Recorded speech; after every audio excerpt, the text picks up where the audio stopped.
How's it going, everybody? Too Spooky here. In this video today, we are once again going to be talking about Berserk. This time around, we're going to be explaining everything you need to know about the Berserker Armor. We'll be looking at how it works, where it came from, and any other relevant information relating to it. Before we jump in, I also just wanted to warn you that my pronunciation of different names or phrases is ear-shattering at times, so please wear the proper ear protection while watching this video. Without any more delay, let's jump into it.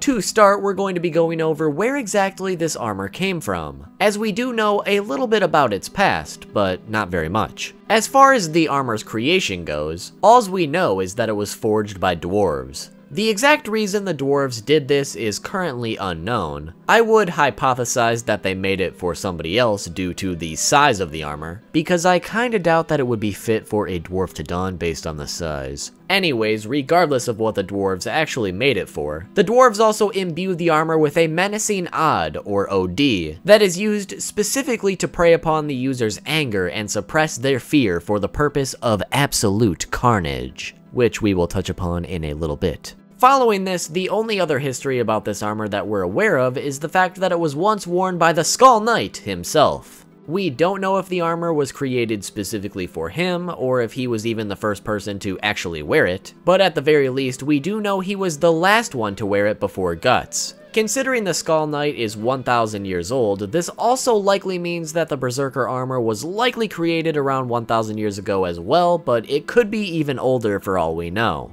As the previous owner of the Berserker Armor, we know that the Skull Knight used it to combat the Apostles for centuries, until the armor eventually bled the previous user of every last drop of blood. Eventually, the malicious nature of the armor became too much for the Skull Knight to handle, so he entrusted it to a witch, his friend Flora, to keep it locked away, where it would remain locked away until they hesitantly entrusted the armor to Guts. But as of now, that is currently all we know about the armor's history, so now let's move on to what exactly this armor does.